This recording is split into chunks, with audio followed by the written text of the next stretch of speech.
Oi kalam. Ipegah ni waji. Gaduh pergaduh-pergaduh rinang. Tu lah nak pasal bang. Baik pengen aku. Hai, gaji itu baik kat Nora je.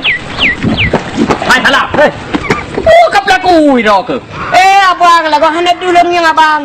Mana ni dengan ngilang kau gelek tak ada. Hai. Kau lihat daftar haji? Alhamdulillah kah, abang Haji. Yang kajra. Jadi punya ketanya kalau tak daftar haji, mulai jino tanda kubur rukun 5, kaji tak jaga rau tu. Mereka dah pengaruh rinang kau.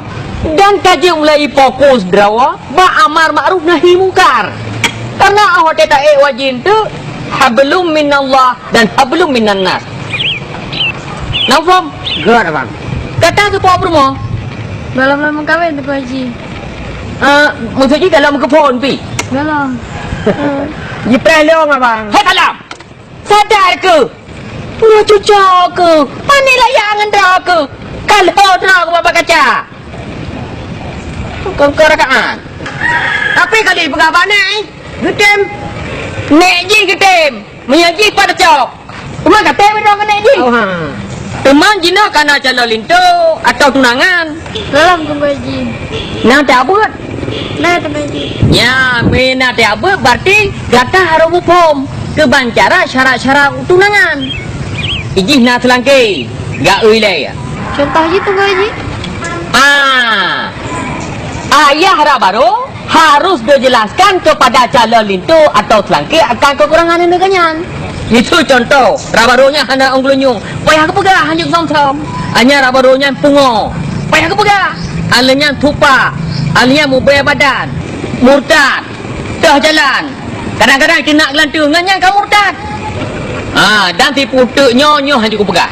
Nyo rahasia. Pegah je tu Haji. Long pegah tapi biar bengih ke? Dah? Ayah rabaru hanya gesom akan keadaan anak kenyan. Baik ori maupun hanale ori. Walaupun hana pernah mengkawin mesti dah api. Yang harus ketepu kanyan. Dan orang agam je itingai kitanya apabila na salah sabah ata yang kalong pegah muno dan jelame payah pulang memandung ke lintu. Kan malai dia lagi nyan. Oh, menang tu Haji. Dan dia pegahlah kitab tunati gemeh jelame. Walaupun senit-nit sabah jarum bentol kaji kan. Atau dua buah kuning pedas tapi galip je kebiasaan dah cekkanmu. Namun kecok jalan membu baik mahal-mahal. Takut untuk yang agam mati pajak, yang hinang mati BL. Pegah dah nak rum kahwin. Kenyamanan. Maka jaga roh dan mesti transparan. Nah, jelas. Menyamanan. Kira apa aja? Awak. Itu katanya apa dia? Nak Bukan. Rumah. Iro kita long. Ha? Kita long. Oh,